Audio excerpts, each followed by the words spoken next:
Hello, here we are. Hello. We'll see how this goes. After all the technology glitches we've had to date, just the fact that we actually got here was was a good outcome.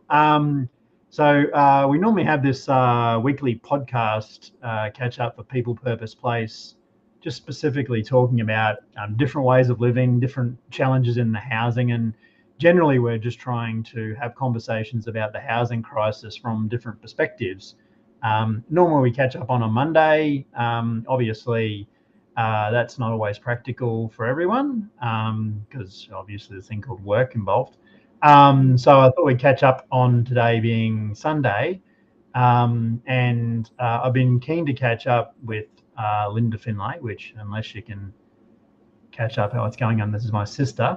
And just have a really good chat about her experiences and how that's been for her to date and what that means moving forward. So in the first instance, hello, Linda, how are you? I'm good, thanks. But got through the technological problems. Yeah, absolutely. Which is yeah, that's right. If there wasn't, we'd probably be like, what's going on here, because it normally takes something along the way. So I appreciate you taking the time, and we have this bit of a process we go through to get started, and it's called basically a check-in question, which is really about us sort of getting on the same page to some extent. And because I actually know what you did yesterday, but I'm interested to hear a bit more. What did you do yesterday that's worth talking about? Well, I climbed a mountain, so luckily I did something this weekend. That's true. What was the mountain? It was Page's Pinnacle in Springbrook National Park, which is near the Gold Coast. Oh, so right. it's a pretty popular one, and it was quite exciting and a bit scary at points, but really glad I did it, and it was awesome. Did you think it would be like proper climbing like that? When I saw a few of those images having a scramble across rocks and stuff like that, did you have it in your brain that it was going to be like that? Yeah, like I've seen other people's photographs of pretty much the pictures I sent you, and I was like, do you have to climb across that? And I did do some research and read some comments by other people, and there was actually a cheat way around if you didn't want to do that, so you didn't have to do that part. But I was like, well, I'm here now, so this is what I came for. So yeah, absolutely. It was just a lot. Yeah, that's cool. Yeah. Cool. And my yesterday, Hunter had a few of his mates out to the block, which was nice. Had a bit of a 21st party out there. So it's funny how 21sts you sort of realise that getting drunk hurts. So they were pretty well controlled, which was good. And there was only about 5 or 6 of them, but I woke up in the morning and it was a magic night because the skies were quite clear, got a bit cool, good reason for a fire, all of those sorts of things. So that was awesome. So lucky I've got something to be able to talk about as well, so that we aren't having to make up stuff that didn't actually occur. So and I suppose we can probably get amongst the bits and pieces. I'm just sort of scanning through the notes here just to see probably where's the best place for us to start. But what we basically also, the intent of really today is to try and make sure that people can have different perspectives about housing, and everyone's journey is a bit different. And I think when we have one of these chats, one of the bits we get to, it's obvious that the bulk of Australia, if you've got good, stable accommodation, or you own your house, or you've got a mortgage, which is, I think, there's still 40% of Australia is under a mortgage, you generally have some understanding or some knowns around what your housing journey is going to look like. And it's only if there's a change or you're doing stuff different that you're exposed to having to think about that, or if interest rates jump, massively in a short period of time, all of those sorts of things, that's really the only time you are aware of anything else other than what you're already doing. So the intent of today is to expand other people's understanding of the total recipe that goes to make housing in Australia, and the fact that not all of it is roses. In actual fact, I think all of it's horrible. But it's certainly about shining a light on some other people's experiences. And the desired outcome is to increase people's perspectives of the real housing issues out there, because I think if you're not exposed to them, you don't really know. Yeah, 100%. Yeah. So this really was to talk about a professional living in a capital city, which is yourself. So, having moved to a capital city from a smaller area, what comes with that, and what comes with, if you can get into the property market or you can't get into the property market, then how does that change your perspective? So what I thought I might do is also just get some background a little bit, so people understand a little bit of your journey to where you are now, without necessarily having to get your war and peace of your background. But where were you born? Townsville. So Lucky old Townsville, eh? Lucky. And did you happen to go to school? Did you go to schooling there as well? Yeah. So I was there till like my 20s. So yeah, went to St. Margaret Mary's, which is probably still there, I think. Yes. Yeah. And did you do, after going to school there, did you do any other education in Townsville as well, because of being there till your 20s? Yeah, so I did my graphic design degree at JCU. And pretty much as soon as I graduated, I left Townsville to come to Brisbane. Yeah. Was it a 4-year degree then, or was it 3 years? Like how long did it take you to get through that? 3 years. Yeah. Is that actually an arts degree, or what's the background behind graphic design? Or the actual degree itself is actually called communication design. Yeah, but I guess you can sort of branch into marketing from that, like web design, other forms of graphic design as well. I think one of the other majors was actual illustration, like an actual paper and digital design. So yeah, so it was a bit of a broad degree, I guess, in that respect. Yeah.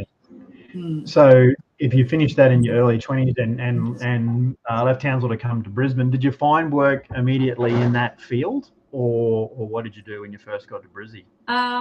No, well, I came to Brisbane with no job, so at the time it was kind of a get what you can, because you need to pay rent and food, live. So yes, I tried to go for areas that are design adjacent. So I actually just started working in like a printing shop, which is physically printed stuff. Yeah. So I wasn't actually designing in that job at all. Yeah. It was basically printing other people's designs. Yeah. But yeah, part of that job was, I guess, it's a thing we call flight checking, which is basically making sure they know what they're doing. Because strangely enough, a lot of graphic designers don't actually know how the printing process works and don't actually set their files up properly. So so I did a lot of that, which I was actually grateful for. JC was actually pretty good at teaching that stuff. I was actually working in that, how many graphic designers had no idea. Because I understood the design function, but didn't actually understand the practicalities of turning that into a produced thing. Some shambles of a work, but I had to come through. So very interesting. Yeah, awesome. And so you came there, started renting, and then you had a few different jobs in different areas. I remember you working even with one of the kitchen companies as well at one stage, kitchen supplies and stuff like that. And I think they ended up closing the doors or something pretty rapidly? Yeah. Well, actually, the job before that was at the music store, Yes. which went into administration and went bankrupt. So That's right. Yeah. yeah, I went to the kitchen place out of desperation because I was losing my job. And the really horrible thing about a company that goes through that process is you're not allowed to leave. They What? yeah, if they go into administration, if you want your payout at the end, you have to stay. If you leave early, you forfeit all of that, which is crazy. Yeah. So yeah, so I went to the kitchen place basically looking for anything. And yeah, within a year they went through the exact same thing. So that was fun couple of Did you years. get Did you get the any of the money from the music company then in the end, or you had to forfeit it to go and find a job? Not from the company themselves, it was from the government. So the government, I honestly can't remember what it's called now, but I think they've got fail safes in place. Yes. So give you a payout, yeah, for being made redundant, I guess, is what it is when it doesn't exist anymore, and they can't afford. Yeah, that makes a lot of sense. So And during the whole time, you also had touching on the music side of things, you've actually had a musical background as well. So was it high school you started? What instrument did you were playing then? You sort of stuck with? Drums. Well, I started on guitar, but went to drums. Yeah, right. And when you got to Brisbane, were you able to find any space in the musical world to continue to use the drum kit? Not to begin with. To begin with, I sort of lost a bit of passion for it for a while there, and then got back into it. I think actually just before working at the music store, and that's when I started joining bands. And before I knew it, I was in like 4 bands, and it was getting a bit hectic, working full time and doing all that. So yeah. Yeah, absolutely.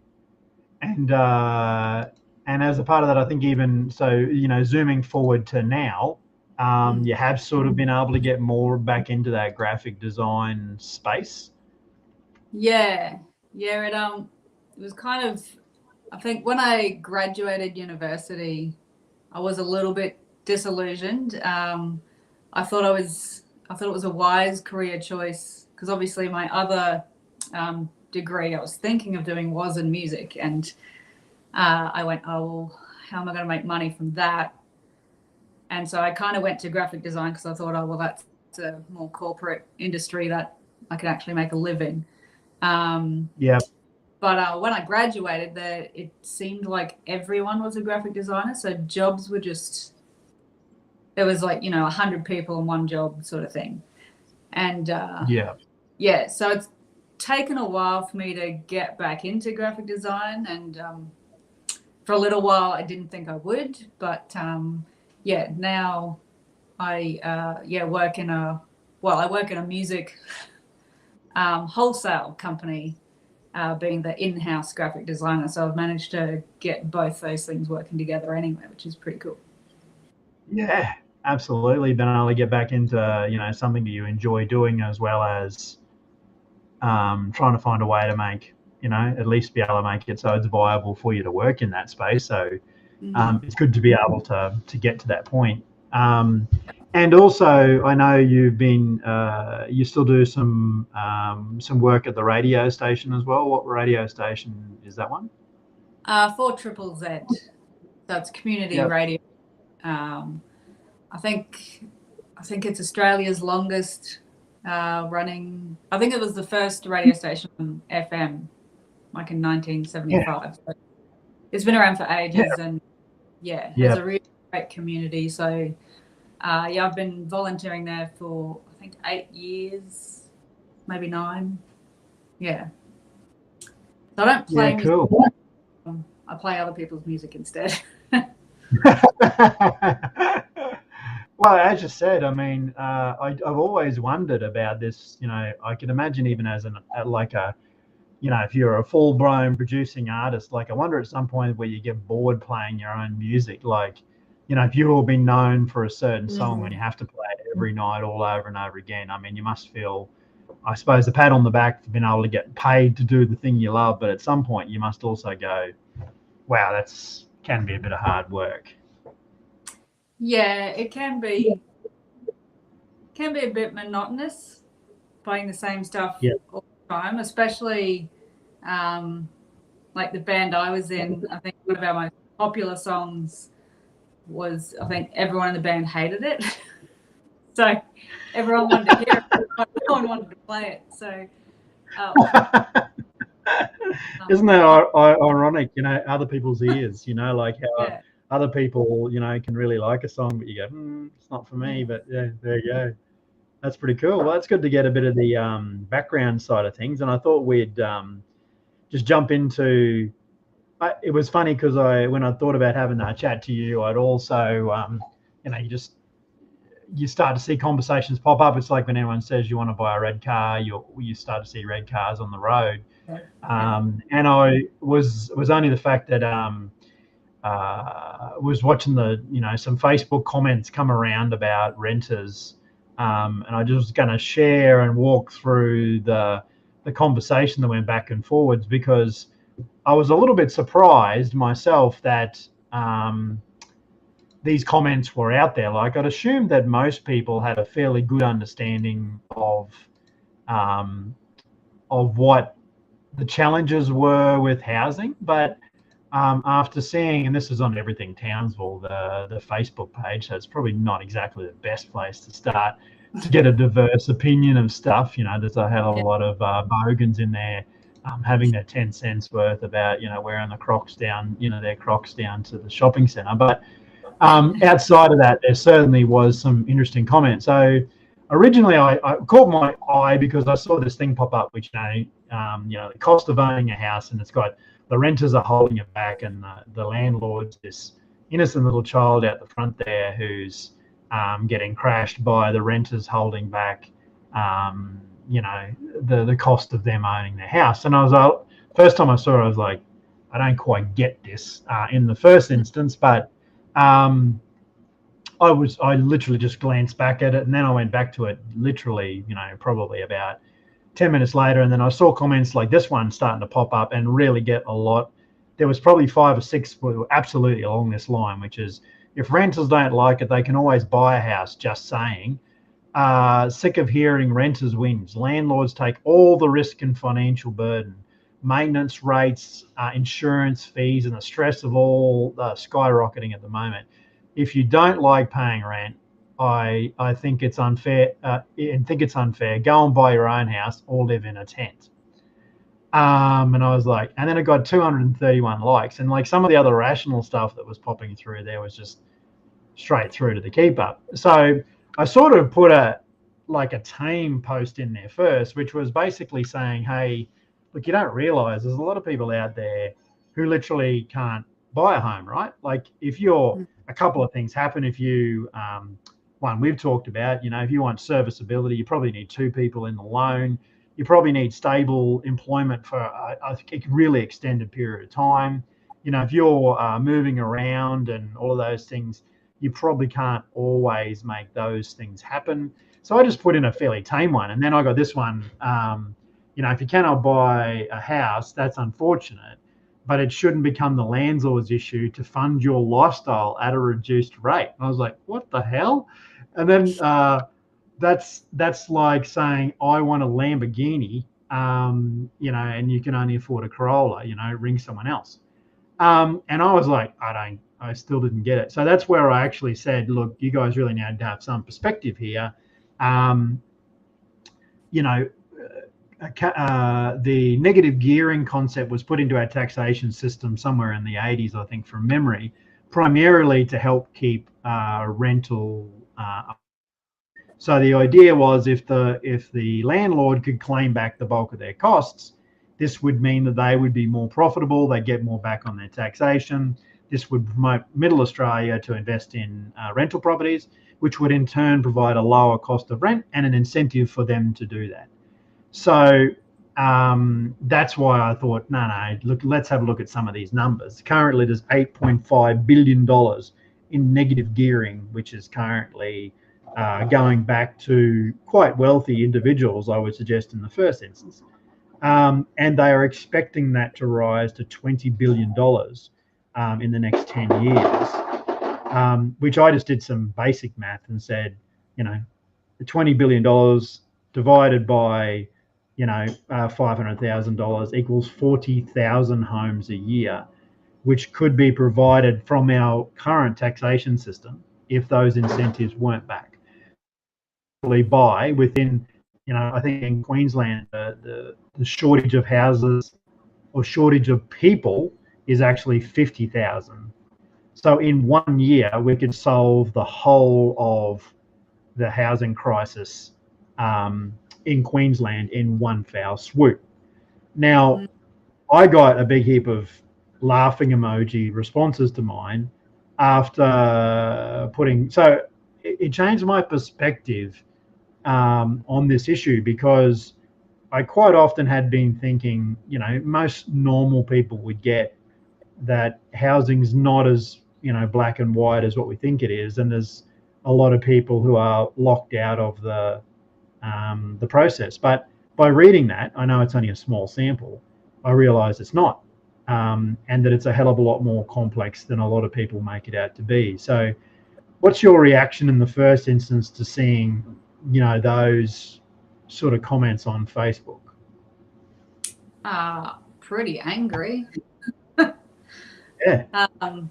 It just screams ignorance, to be honest. To me, that comment is made by someone who either hasn't rented or hasn't rented in a very long time. Sometimes you hear comments from people, well, I used to rent, and I'm like, yeah, when? They're like, oh, in the 90s. I'm like, oh, good for you. I remember renting the being under $100, so that's great. So I think it's just, honestly, it's just ignorance and a super lack of understanding of what it's actually like, and probably just people who severely lack empathy, to be honest. Just the ability to look at things from others' perspectives and how would you handle it, sort of thing. Like, I love to buy a house. Sure. I would love to. But it's not happening. No. And it can't happen. Like at the moment, it's not something like there's not an easy path for you to go and do that. One, you're in, a massively booming market where the prices are leapfrogging. They bias people who are trying to buy homes on their own. Like they don't want that. So they make it incredibly hard for you to get a loan. So there's all of these things which are basically in the way. And I had this is funny because around about a week or two ago, we were also looking, the people purpose space, we're trying to provide different perspectives of how people can look at housing. And a lady we're working with, Stella, who's been on the podcast as well, who's comes from her and her husband have worked in for the Wildlife Fund, taking photographs around the world. So some really interesting background story, which is way cool. And she came back to Australia just recently, and they've decided they're going to pack up their stuff and they're going to go around Australia taking photos of the wildlife and then trying to find a way to make that work. And I was like, wow, that's great, because one of the things in our conversation is this purpose thing. So people, purpose, place, and that showed to me someone with a real purpose who's just going to go out there and do it, right? And now she has all the terrifying stuff, the reality of, no house, and what do we do then? And so it's a different perspective, but the same problem. But Stella had mentioned to me that she'd put together a campaign to help the bat hospital that is operating in the Atherton Tablelands, right? So she put up on one of the crowdfunding platforms, hey, come and help this bat hospital. And because they come from a photography background, they're able to get beautiful photography of, these beautiful bats. And in different parts of Australia, the fruit bat is not very well liked at all, right? You come from North Queensland, there's issues with when you get a million of them and they arrive in your park, they sometimes cause a bit of havoc. But the interesting thing was not so much within the local area, but they raised $15,000 in basically what was 2 weeks to try and help the bat hospital in Atherton. Now, the first thing was that's awesome. These animals need some support. There's lots of them getting injured. This is a great thing. But I was really perplexed at why you can get so many people to empathize about a bat. No disrespect to the bats. But we can't, as you said, we can't get people to empathize with other people's real life challenges. And it really does perplex me that we have such a lack of empathy. And you feel like you can go on Facebook and just say, bugger it, you should just get off your freckles. It's like they're almost insinuating everyone was too lazy who couldn't buy a new home. Like that was almost the undertone to that comment. I feel like it's a similar reaction to like the old trope of like the dole bludger, Yes. And of course there will be a very small select group of people who abuse that system, but that's not the majority at all. And so everyone just assumes that instead of sympathizing with the people trying to do it right, who are just stuck in this system, they'd rather focus on the few that are trying to cheat the system. And I think that's sort of the same thing with, well, probably everything, but it's the same attitude towards renters. Like, they'll, I guess not look at the whole picture, look at a small section and then judge everyone based on that, which is ridiculous.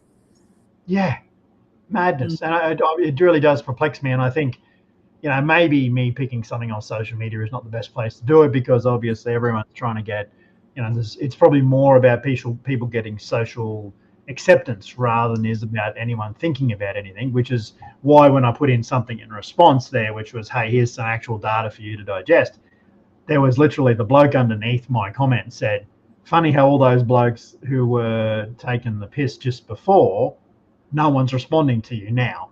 And, there was literally crickets underneath my comment. And then there was one guy who came up with a really smart response, which was, if you paid $8.5 billion in tax, maybe you should be able to afford to help everyone else out. Like, he was just looking for a wordplay. And this goes, seriously, funny, but not at all relevant. And it's like, look at the crickets. Like, we don't want to have a conversation.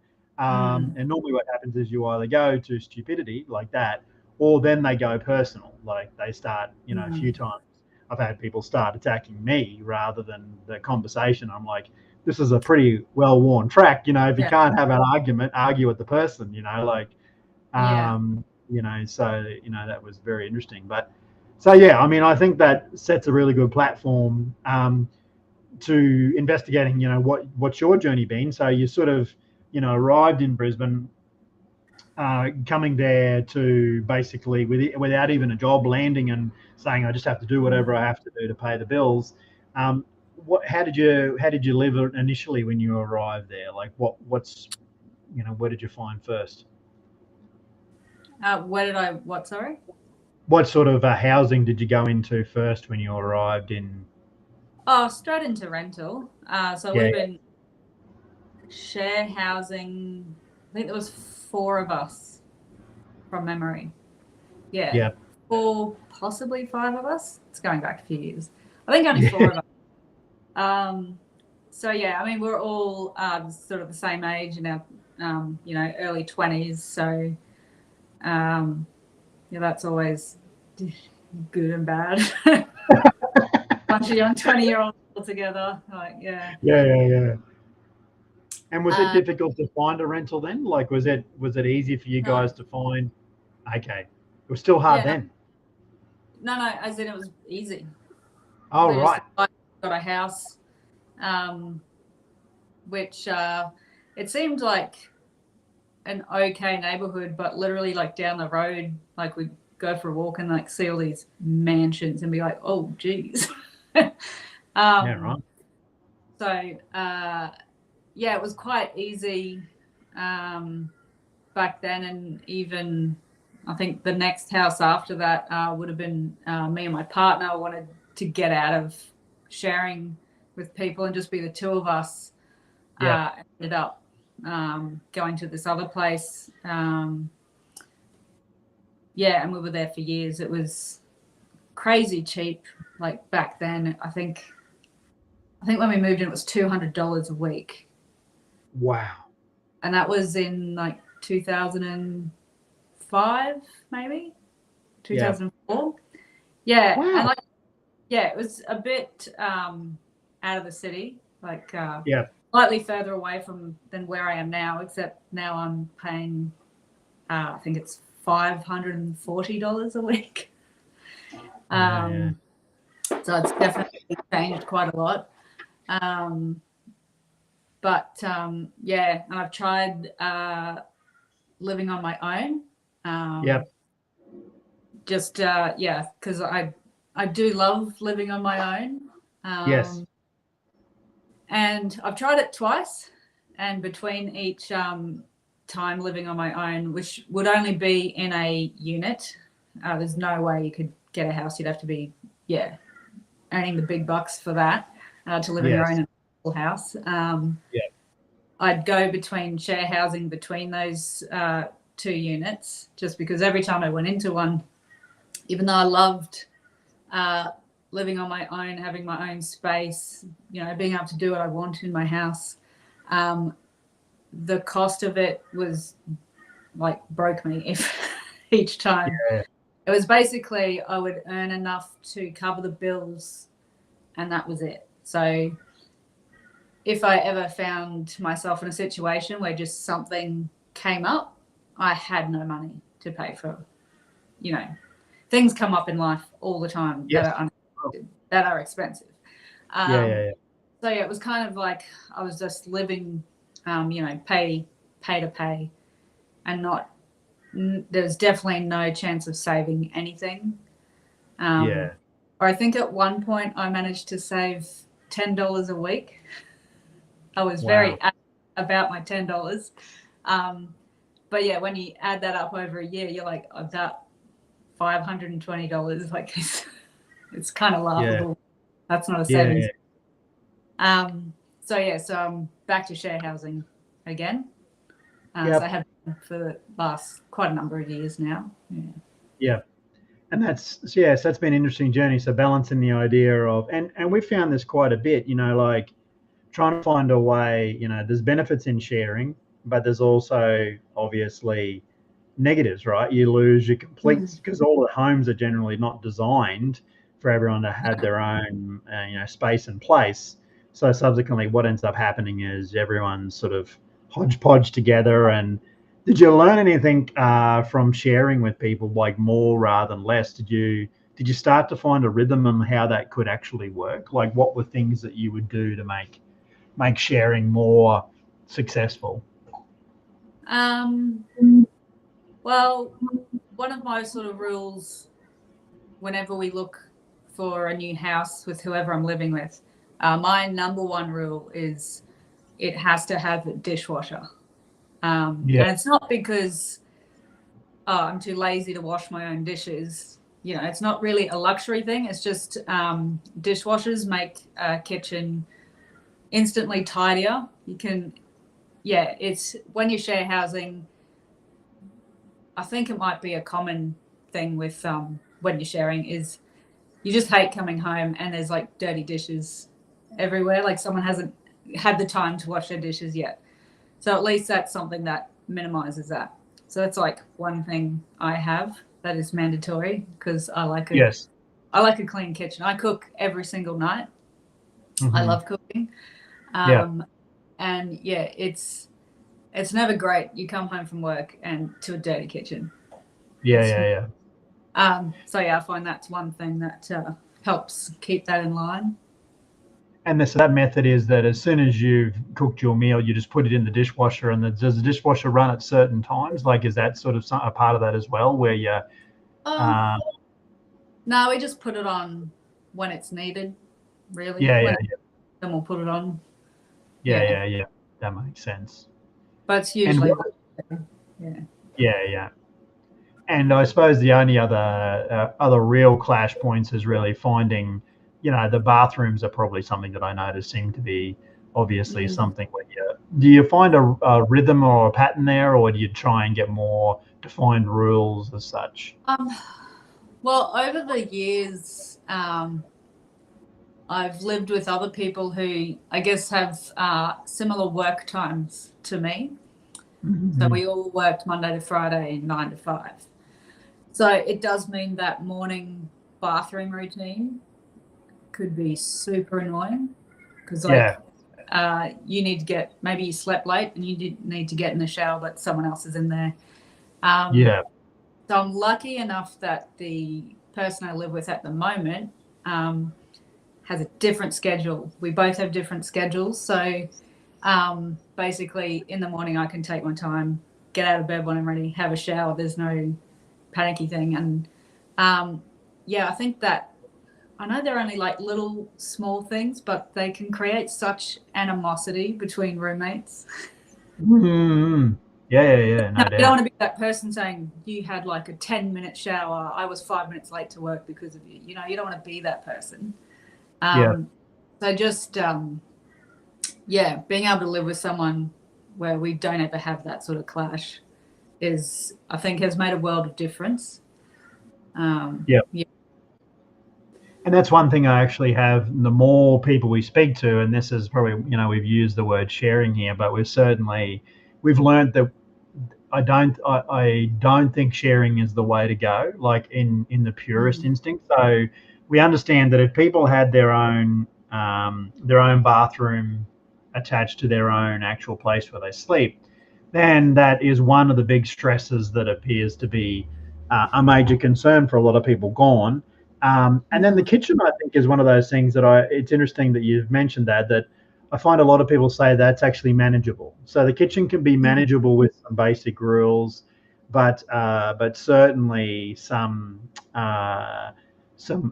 ability to have access to your own bathroom is something that's almost an individual thing, which would be really handy. And of course, because normal homes are built up with a master or a main, someone normally gets one, and other people have to share, and there's always this hierarchical difference between who paid for the head lease and who didn't. And if you can remove that, then at least it gives a chance for everyone to be on a level playing field. Yeah, it does make like a part of the thing. I hate rentals because they're all built for families. They're built for the family model. But when you're not a family and you have share housing, I guess like a family is share housing in a way, but it's, people you're related to. It's just, like you always have a main bedroom, which is bigger than the rest. So then you're like, well, how are we going to do this? If you're going to take the small room and I'm going to take the big room, does that mean I pay more rent? Because I've got the better room. So there's all these things. And one thing I really hate in rentals too is bedrooms that are next to each other, sharing walls. I do not like to share the wall because what you do in your room is your business. Yeah, absolutely. Yeah. Makes a lot of sense. I think cause I forget who it was, some politician said something about why doesn't everyone just share house? Stop complaining, renters, just share house. That's and you know what? Maybe that is a solution, but only if houses are designed for that. Yeah, I agree. I think like having your own bathroom would be fantastic. As I mentioned, I'm lucky. I'm in a situation where our bathroom times don't clash at all. So it's almost like I have my own bathroom in a way. But if houses were designed for share housing, maybe it wouldn't be so depressing. And I think that's, and we'll probably get along to it as we chat some more, but I think there's a couple of parts to that. I think I agree with you 100%. The design is super important to Mm. facilitate, and we call it, honoring your individualism, but allowing a place for community, like allowing, which I think is the kitchen. I think that makes a lot of sense.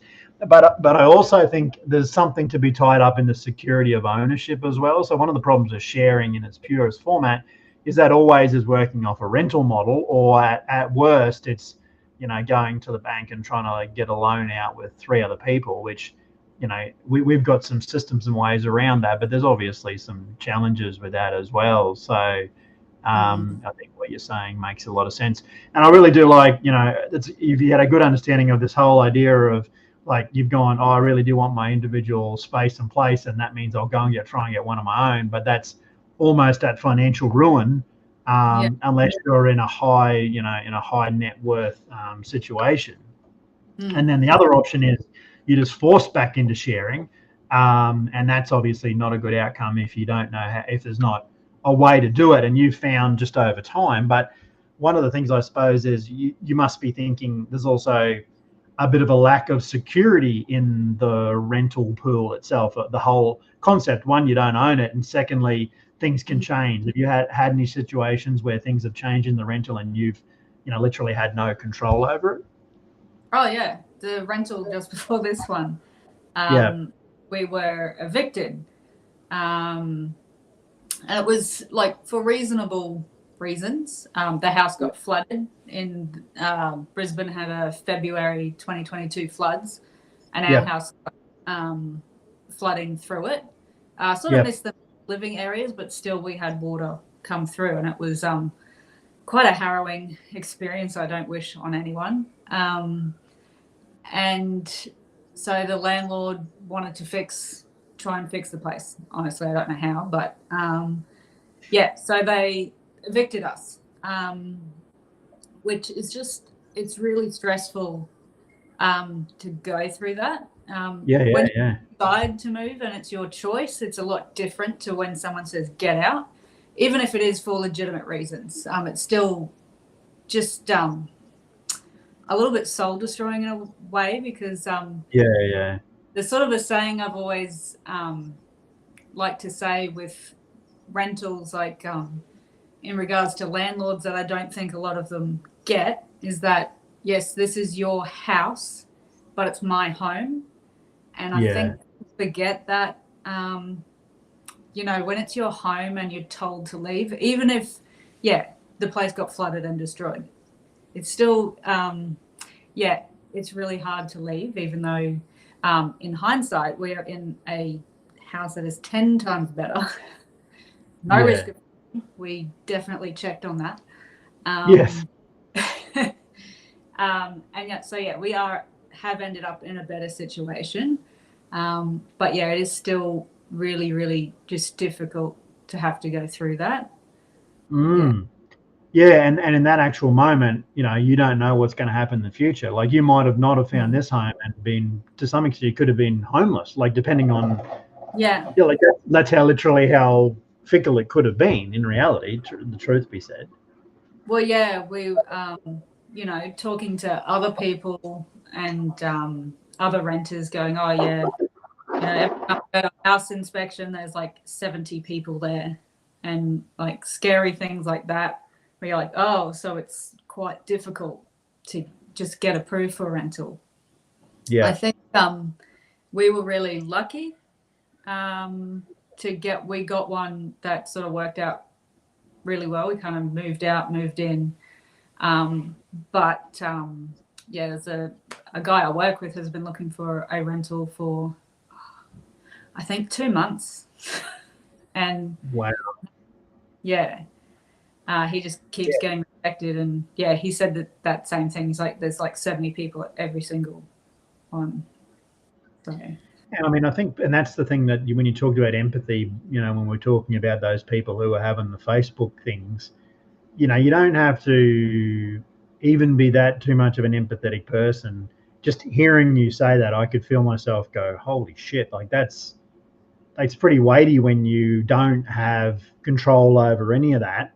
Mm. And it's not like, you're asking for any favors, but in the same instance, it's a massive internal stress to have to deal with all of that and that's a very good way you put it. And I think maybe landlords should understand that more. While it's your house, it's someone else's home, and that really does make so much sense. And they wouldn't understand that at all. Go straight through to the keeper, because for them it's about economics and who gives a shit. But they still go home to their home, right? They're still trying to build their home wherever they are. It's a very interesting perspective, and it makes a lot of sense. So, with that in mind, have you considered what I'm a bit older than you. I think I'm a lot older than you. But that aside, obviously none of us are getting any younger, right? So, what do you see in your future? So, what have you started investigating as alternatives for yourself? Like, is renting for life an option? I really hope not. I hate having to do it, because it's what a lot of friends say to me. Why don't you buy your own house? Rent is dead money. You're paying for someone else's house. I'm like, well, again, don't have an option. So I hate giving away that much money every week. That's in no way funding my future at all. Something I'm kind of don't really think I'll ever own my own standard house on a block of land. I think that's just not going to happen. If I do, it's going to have to be a share housing. So it's the same situation basically, but I'd have to find someone who wants to get a loan with me, and that has its own problems as well. So I'm big in the tiny house movement, which I kind of fell in love with in I think 2008 was when I sort of first found out about them. And it's not just the fact that it's a movable house that can go anywhere that appeals to me. It's more the fact that it would be mine, number one. So I own my own house and home. But also the tiny space. I actually, to me, living in a 3-bedroom house is a nightmare. I want small, I don't want to spend my entire weekends cleaning an entire house. If it's smaller, cleaning is quicker. So, I have no problems living small. So it just seemed like a perfect solution for me, because as far as I'm aware, really the only, real house you can get that's small is a unit or an apartment. And I also hate those as well. I mean, that's sort of, it's almost counterintuitive, and the government's pushing a lot of that to sort of get people into higher density, but they aren't looking, it literally is like forced sharing. Like, there's a lot of stuff in there that just still doesn't work, because they're not addressing the whole fabric of it. They're just piling more people in together. And it's no longer more affordable either. You struggle to find a unit that's not, $300,000, $400,000, $500,000, $600,000, which, and just me paraphrasing, I'd imagine your ownership issue is probably two parts, which is, how do you raise a deposit, number one? So how do you get 20% of a big number? So if that's, say even 10%, but 20% of $500,000 is $100K. And then on top of that is serviceability. So quite often the banks will say, how much do you earn? How much can you put aside to pay for the mortgage? So on those two things, it's incredibly difficult by yourself to be able to pull together those amounts. I don't care who you are, and even if you're on massive wages, that would seem to be almost is that sort of why ownership is such a big boat to row? Yeah, I mean, I started, so when I got my current job, it was kind of like the first job I got that paid well. So for the first time in my life, I got a normal wage, I guess you could say, one that allows you to live and to save a little bit. So I started properly saving money, probably about 10 years ago. And 10 years ago, I had a savings goal, which I've almost reached. But 10 years ago, that amount of money that I'm saving was worth a lot more, as in now my goal, even though I've finally reached my goal, I kind of have to double it. Yeah, no, it's a very good point. The price of everything has changed so much that, so it's kind of like, yeah, every time I reach the goalpost moves. And I'm like, oh. Yeah. And so that makes it real difficult. So like in terms of the tiny house thing, which is what I would love to build ideally, 10 years ago, I think I'd calculated what I wanted to save was about half of what it would cost. Yeah. And nowadays, like I just went to a tiny house expo, you know, just to check it out, see what things are like. And now it seems that that amount is more like a quarter of the price. So it's, unfortunately for me, that movement has gained in popularity quite a lot. Yeah, I agree. It became pretty funky pretty quickly, didn't it? Yeah, and unfortunately, it's not going in a good way. No, I agree. They're more geared towards Airbnbs, and not actual trying to help solve a housing crisis in any way. Yeah. Which is what they originally decided. You know, originally it was a way to change the housing model and really step outside of it. But now I agree with you. It appears to be being bastardized by, you know, two conflicting sort of ideas. One being the whole, you know, the whole idea of, as you said, Airbnb, and the other one is, you know, just people with, you know, I can see a lot of them are trying to target people who are doing it just because it's really cool and I got one in the backyard and it's like the guest bedroom and whatever. Whereas the actual people who were originally motivated were trying to say, hey, here's an alternative way to get housing that is going to be affordable. And that sort of seems to be going by. Do you have any other concerns with tiny houses as well? Like what else is there to weigh up when you're thinking about tiny houses? Well, my biggest concern is, even though I'll own the house, which is cool, where the house is not mine. So the land. So, you know, I would still currently be in kind of a rental situation. I'd have to rent someone's land. And of course, they have the option to evict me at any point. Yeah. But at least you can take your home with you, right? Like, that's right. But that brings a whole bunch of problems. Like, you know, you see these tiny houses on wheels. They're not that easy to move. No. There's still a whole thing involved in that. Yes. So, I mean, in an ideal world, I would like to own the land and the house. Yes. But, I mean, I am really interested in this concept of land sharing. But it's just surprising. You talk to people and like, yeah, that's a great idea. But then you're like, oh, would you like to be in on this? No. So a lot of people go, oh yeah, that's great. But not many people actually willing to dive in and go there. People like to talk about it, but not actually do anything with that.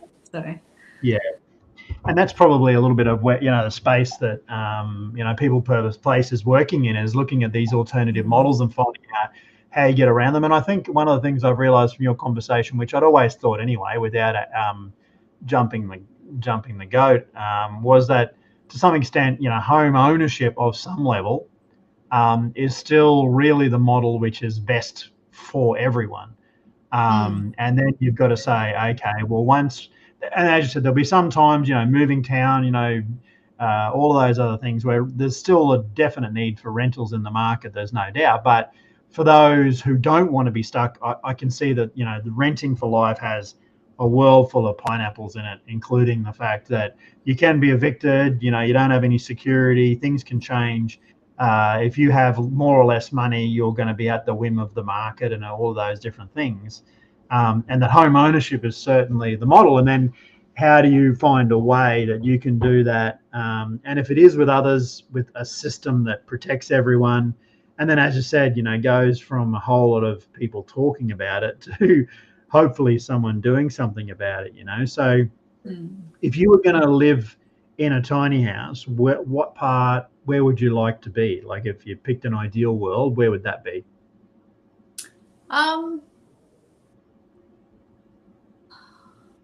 I guess, well, obviously, for now anyway, I need to be within travel distance of my job, because otherwise, how can I pay for it? But I definitely, in an ideal world, if I could pick anywhere, I'd definitely go somewhere foresty, probably like Diagula National Park. Yeah. I'll live up there for sure. Yeah. The like Sanford area, just outside of Brisbane, is beautiful, and it's next to Diagula anyway. So So yeah, I don't mind living outside of the big city, because my work is not really in the city anyway. So I have no desire to be close to the city. Yes. I guess need to be close to my job, and Yep, that makes sense. And so one of the things we're thinking about, and sometimes we have to stretch these things out to get to an hour, but we're almost there, and I think we've just it feels like we've only just got started. But yeah, one of the things that I think I might have mentioned I had a bit of an idea. Some of these talking about people's journeys, we're hoping that also maybe by getting them out there might be more like-minded people who actually want to do stuff. And I agree with you. There are pros and cons to everything. But certainly, if you get like-minded people who go, well, this sounds like something that's actually interested, is there a way to navigate through that? That's where we actually see our role to go, okay, well, if, what are the pros and cons of all of these things? And nothing's going to be perfect. But is there a way to move towards a level of home ownership that still protects everyone, that is still trying to find a way to be affordable? So part of the chat today was to go, okay, well, now this information is out there into the digital network. Are there like-minded people? And within People Purpose Space, we're thinking of this idea of avataring, not the blue whatevers that are out there, but this idea that there is probably like-minded groups of people who are looking at different things. Now, one of the things I've seen with in the tiny house network, particularly in the community side of tiny houses, there's also some pretty extreme views of the world, which everyone has the right to have their own version of them. But, and I hate to use the word normal because there's no such thing, but for most people who are living in just going to work, doing the right thing, want to find a way out of the current system, there isn't really much leveled, grounded conversation like we've had today about the real challenges and what a real solution is. They're all the hyper versions. So one of the things I've thought about is saying, is there an avatar which, like yourself, so professional people contributing, looking at it realistically, you're back volunteering to help out your community as well. You're working, computing taxes, you're, consuming stuff in the local area to help people out. Why is it that you fall through the cracks? And that doesn't make any sense to me. It's not like, you're asking for something for nothing. You're not asking for that. You're just asking for an alternative that currently isn't available, and you're currently locked out of a large swathe of things. So this avataring idea, I think, is a way to approach it, which is to say, is there other people like you? And I'm thinking there's lots of other people like you, and there's lots of individual groups. So we know, not that you're there now, but we know that, later on there's retired women who are in large groups of people who go, well, what do we do now? We know that there's divorced people who also have this situation. If you're divorced too late, you just can't re-enter the market. We know there's young people who are coming to towns who are going, well, how do we make a start when we can't even find a rental? Like, how do we become contributing people to community when we can't even get into the community? And the other one that really frustrates me is the people who are doing the jobs that we all need. We're talking about carers and teachers and, all of these people. They're not getting the massive wage, right? But which means there's this irony that some of the best schools in Brisbane, for instance, none of the teachers can afford to live near the school. In too high net worth area, which is just bananas that the people who are actually asking to help us and ask the next generation aren't even given an opportunity to have a life. And I think you summed up so well for me this idea that although it's your house, it's my home. That really does resonate. If we can help people find their way home, I think it's just so much better for everyone in society. So I know that's a massive monologue, but I really think it's important. Well, yeah, I think home, when you have your home sorted, it makes life a lot less stressful. So it's something that everyone should have. Yeah. 100%. And I agree with you. Once everyone does have a home that they can feel confident and secure about, then I think our society is just better for that. There's higher levels of empathy because there's less stress, and there's all of these things that go on from that. So, so I agree with you 100%. And I think I appreciate you coming and having the conversation, because your perspective is really important, and I think it's one that people need to hear. So thanks for coming on and having a chat. Thanks for having me. And I will say, if all those retired ladies want to buy some land with me, I'm in. I'll make a lawn for you. And even they're probably like cats as well, so you'll be home. Chucky will be feeling something. Winning the North Front. We're all good. Awesome. Thanks very much, and I'm looking forward to going camping in a few weeks from now with you. That'd be great. Yeah. Is it a few weeks? Yeah, I'll start to have a look at what I need to do. Everything, as you said, comes around so quickly. So yeah. Awesome. Yeah. Thank you. Thanks very much, and I'll speak again soon. Thanks for having a chat to us. Thank you. Bye. See you later. Bye-bye.